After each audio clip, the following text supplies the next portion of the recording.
আসসালামু আলাইকুম প্রিয় দেশবাসী। আমরা বাংলাদেশের নাগরিক, এই দেশটা আমার, আর এই দেশ নিয়ে কথা বলার অধিকার আমাদের আছে। আমরা প্রত্যেকটা ব্যক্তি নিজ নিজ দায়িত্ব থেকে বিবেকটাকে জাগ্রত করে যদি উচ্চ স্বরে কথা বলি, যদি একই সুরে কথা বলি, যদি গর্জে সুরে কথা বলি, তাহলে এদেশে অন্যায় উঠে যাবে, এদেশে ন্যায় বিচার কায়েম হবে, এদেশ থেকে জনগণের মালামালের দায়িত্ব প্লাস নিরাপত্তা এটা নিশ্চিত হবে। পুলিশ বিভিন্ন বাহিনীর প্রতি জনগণের আস্থা ফিরে আসবে।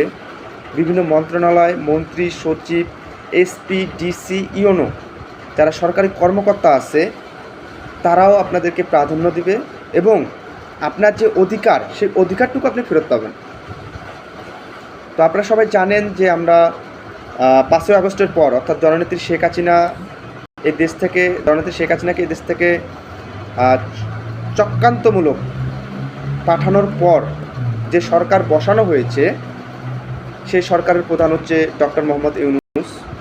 তো আজকে আমি মূলত কথা বলতে আসলে একটা সরকারের কাছে জনগণের কী কী পাওয়া, অর্থাৎ জনগণ কী কী চায় সরকারের কাছে এবং কী কী তার অধিকার, এবং ডক্টর ইউনূস কী কী দিয়েছে এবং কী কী দিতে পারেনি, এবং তিনি কতটুকু সফল এই 10 মাসে এবং কতটুকু বিফল, তিনি সফলতা পাইছে কি পায় নাই, এই বিষয়টা নিয়ে আমি একটু কথা বলতে চাই।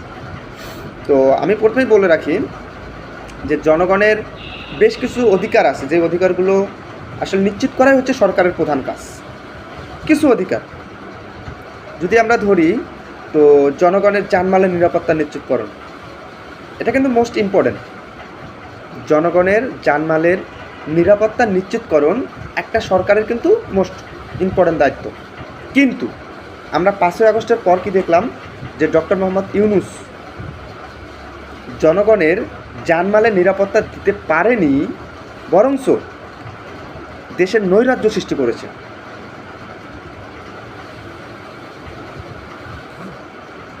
আমি নিশ্চিত করে বলতে পারি যে 5ই আগস্টের পর এই যে দীর্ঘ 10 মাস সরকার ক্ষমতায় থাকলো, আপনিও দেখেছেন, আমিও দেখেছি, আরও 10 জন দেখেছে,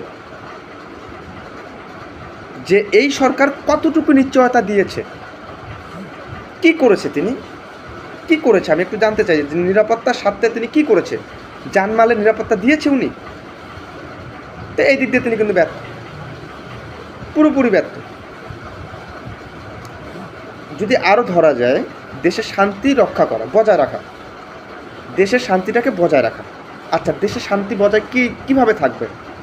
আপনারা দেখেন যে 5ই আগস্টের পর বিভিন্ন পুলিশ ফাঁড়ি, বিভিন্ন আনসার, বিভিন্ন আইনশৃঙ্খলা বাহিনীর ডিসি, এসপি, ইওনো সহ সচিবালয়, বিভিন্ন মন্ত্রণালয়, যে যা কিছু ছিল সব কিছুতেই চাঁদাবাজি, লুটপাট, ধ্বংসসাৎ চালিয়েছে।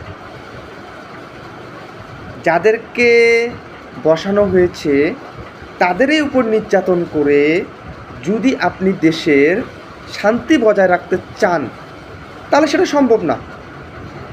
তো এটার জন্য দায়ী কিন্তু ডক্টর মোহাম্মদ ইউনূস, কারণ তিনি এটি পারেননি, এটা তার ব্যর্থতা। ন্যায় বিচার প্রতিষ্ঠা করা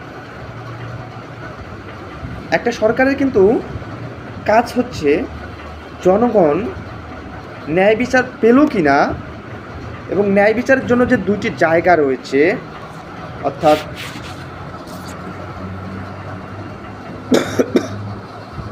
বিচার বিভাগ এবং আদালত, এই 2টি জায়গায় কি ঘটতেছে আমরা দেখলাম। যে 5 তারিখে চলে যাওয়ার পর, জননেত্রী শেখ হাসিনা চলে যাওয়ার পর রাতারাতি পিপি থেকে শুরু করে অল বডি চেঞ্জ। কে আসলো আমরা একটু জানতে চাই। কে আসলো? তারা কিভাবে আসলো? তাদের কি ইলেকশন হয়েছে? তাদের কোনো কিছু হয়েছে? না, তারা আসলো, বসে গেল। এবং ডক্টর ইউনূস মহোদয় পরবর্তীতে যখন সরকার প্রধান হলো, উনি কিন্তু কিছুই করলো না। কোনো নির্বাচন হয়েছে কি? কিভাবে আসলো তারা? পিপি, জিপি এরা কীভাবে আসছে? তো এরা কোনো না কোনো রাজনৈতিক দলের এসেছে। তো রাজনৈতিক দলের যখন লোক আসবে তখন বিচার বিভাগ কি সেখানে শান্তিপূর্ণভাবে কাজ করতে পারবে? আদালত কি সেখানে কাজ করতে পারবে? আমরা 5ই আগস্টের পর দেখেন সারা বাংলাদেশে যে মামলাগুলো হয়েছে, আমি একটু মামলাগুলোর দিকে একটু তাকাই। মামলাগুলো একটু আপনাদের দেখাচ্ছি যে কতগুলো মামলা হয়েছে, আর এই মামলাগুলোর বিষয়ে সরকার কতটুকু পদক্ষেপ নিয়েছে, কতটুকু পদক্ষেপ নিতে পারলো সরকার কতটুকু পদক্ষেপ নিয়েছে। আপনি দেখেন যে সরকার কিন্তু পদক্ষেপ নিতে পারেনি, এখনও কিন্তু সরকার এদিক দিয়ে অনেকটা পিছিয়ে।